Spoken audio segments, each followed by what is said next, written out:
as well, just to say that if I can't speak to you or look at you while I'm talking to you, I have got a crick neck, and I did take some fairly strong medication last night, so if I look a bit out of it, I am, so I'm really, really sorry. In Europe, I'm very bothered about human rights. I'm the daughter of immigrants. My parents came in from India and East Africa, and when people talk to me about immigration being a bad thing, what I want to say to them is actually just look at me. I am an example of why immigration works, and I will have that challenge, and I will challenge people that want to vote UKIP. I will challenge people who want to vote BNP, because I think it's the diversity and the fantastic people that make up this nation which makes Britain a good place to live. So that's something that I think we need to take forward as well in the fight. What else can I tell you about myself? I'm a member of Unite and the Community Union, and it's difficult working in the private sector actually to make sure that people have union rights, because the private sector, once they find out that you are a trade union member, they do try and marginalise people. But what I have actually managed to do in the past is there was a group of us about 6-7 years ago working in a private sector company where they decided to actually sack us all for no reason at all, just because they felt like it. And I took it on myself to make sure that we could possibly get our jobs back. Initially we were told that it wasn't feasible, we had no legal case. It turned out that they were actually breach of contract. I researched it, I represented myself, I actually phoned to take them to an industrial tribunal, didn't get that far. Not only did they offer me my job back and I didn't want it, but they actually reinstated another 5 people because they actually had mortgages and families. And that's where I would actually push further for more rights in private sector as well. I mean, I think it's fantastic that more and more people are actually joining unions in the private sector, but the only way we can actually fight the austerity measures and what the government is doing at the moment is by having union representation across the public and private sector. I'm a member of the Co-op Party, I'm a member of the Saving Society, the Labour European Movement. I'm also active in my local community. Currently I'm vice chair on my parish council, but I was chair until May. I think I probably need a bit more time to be doing these things, so it's actually good to take a little step back. I've been the school governor since I was 24. I'm a charity trustee in Hertfordshire as well, and I'm also involved in various multi-faith groups to encourage dialogue between different communities. What I'm actually going to say is that I think we have to agree that we probably all agree on Labour policy and how we're going to act in Europe. But what I'm going to ask you is to think about the sort of person that you want representing you in Europe. This isn't just about campaigning. Campaigning is important, but you are actually going to be selecting a parliamentarian. Your European issues are complex. You need somebody that can communicate, negotiate and problem solve. I am a scientist, I'm a bit of an anorak, I can do that, but I've got experience in things like media. And when I stood for Parliament, I was lucky enough to be interviewed for national television, local television, I've done newspaper interviews, I've done radio interviews, and I come from a sales background as well. So I'm going to urge you that you think and you ask me any questions and find out a bit more about me if you don't know enough, and hope that you will put me down as your #1 candidate on the women's list, please. Okay.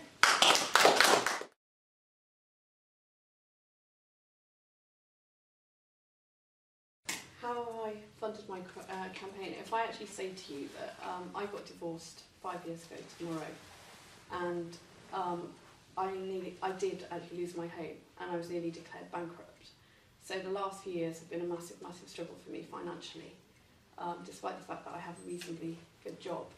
I've had to take out a loan to fund this campaign. I've sent out 1 mailing, because as Chris said as well, there are 12,500 people that live in the east of England, and I've sent a letter and a leaflet out, and I took out a loan for £6,000 to cover that, which is going to take me 4 years to pay back. And my father doesn't actually know I've done that, and when he finds out, he's going to kill me.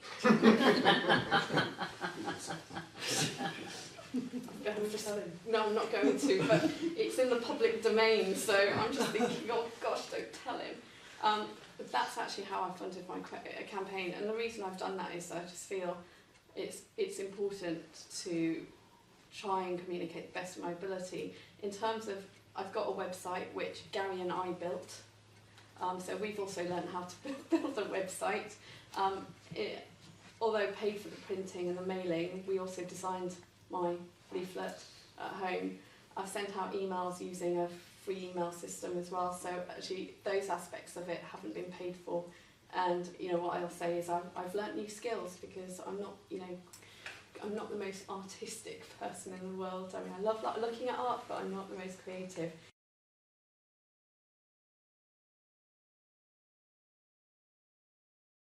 In terms of the EU being a business club, I totally agree with you, actually.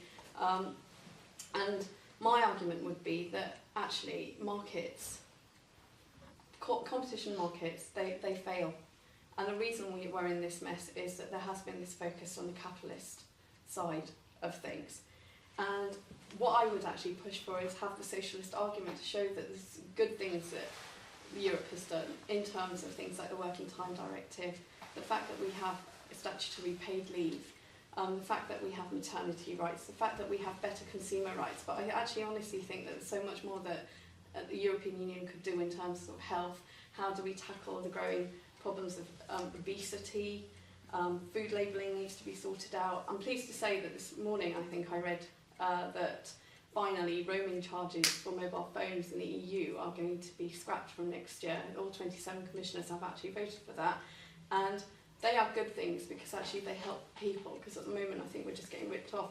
Another thing that I think we also have to look at in terms of how we treat workers across the EU is, I would actually like to see more of a, I wouldn't even say minimum wage, I would like to say a living wage that is actually applicable throughout the European Union, because at the moment what's happening is different people, different workers getting paid different amounts of money, and then unscrupulous gangmasters are being able to actually import people in from Eastern European countries, pay them less than even the minimum wage in this country, and that's actually totally unfair, which is then causing an issue in what people pay for food, living costs, etc. So what I'd like to see is a fair living wage across Europe and the strengthening of trade rights. And in terms of also the US-EU trade agreement that they're trying to negotiate, I'd like to see that scrapped, because that's going to bring privatisation into the NHS at the back door. It's something which I've campaigned against, which I'll continue to campaign against as well.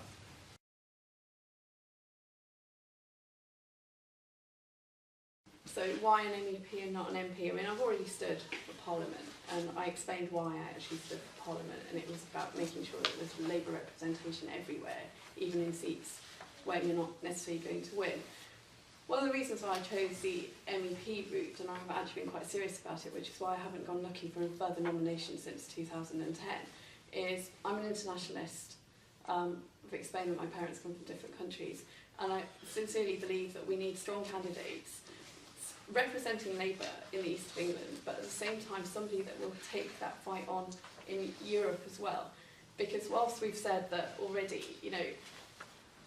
there are differences. We're going to have to build coalitions. We're going to be working with other members. And whilst we might be a group of Party European Socialists, the first things we're going to do, and I may have to do if selected and elected as a new candidate, is to build relationships. And I'm somebody that, we'll build relationships in a nice collaborative way, but at the same time, I'm not scared of challenging anybody. And I think that's absolutely really important. That, and the fact that we take the European election seriously, because sometimes the European elections seem to be seen as a Cinderella, and they're not. I think Europe has a much bigger role to play in the globe in terms of how we are going to then compete with the countries, the likes of India, China, Brazil, South Africa, Russia in the future. And we need more Labour MEPs, and we need candidates that actually will take that role seriously. So that's why I chose to do the MEP route rather than. Thank you.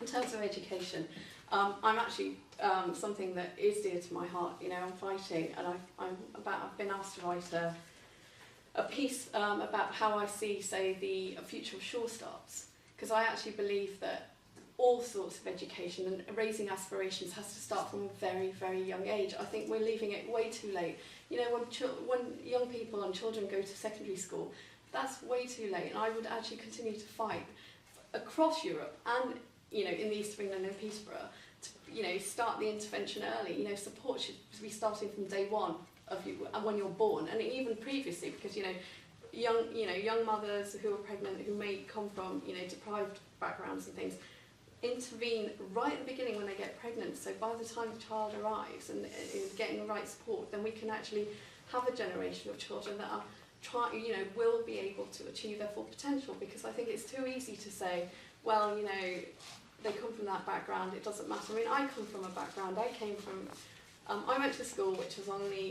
at the time on the edge of the second worst council estate in Huddersfield, and I've done quite well, but the reason I did well was that there was intervention in place. I had teachers that worked hard to try and raise aspirations in us, especially for a lot of us who came from families where normal people didn't go to university and things. So I would actually fight to start that intervention early. There are places in Scandinavia that they are doing that, and I think we should borrow some of our European models and then use it here, because at the moment what the Tories are doing in terms of cutting resources is actually totally and utterly wrong, and that's what I would do, and try and also work with charities to make applications to things like the Social Fund to try and work with disadvantaged families in the area.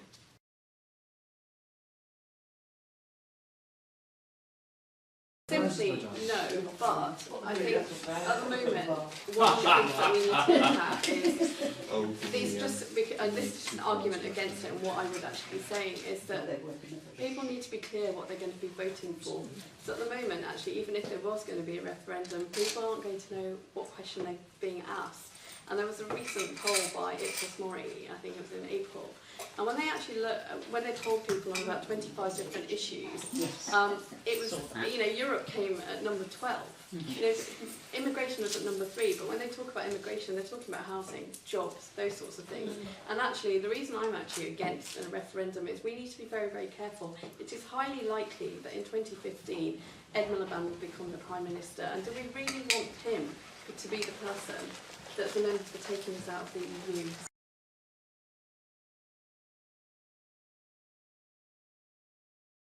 Can I just ask all the candidates which Labour leader or Prime Minister that they feel that they most relate to in Labour's history? A bit different. Okay. There you go. I would say Clement Attlee. I mean, for me, he was a Christian socialist. He was a man who ran everything in the way that he wanted to. He drove his own car around in 1945. He got his wife Violet to drive his car around in 1945. And I just think the way that he did things was absolutely fantastic, and there wasn't a hint of personal scandal on him his entire life. So for me, it's Clement Attlee. What he brought in as well, in the other things like Beveridge, and what Beveridge came in, the fact that we got the NHS, and they are the things that the Labour Party stands for, and they're the things that I stand for, and I think.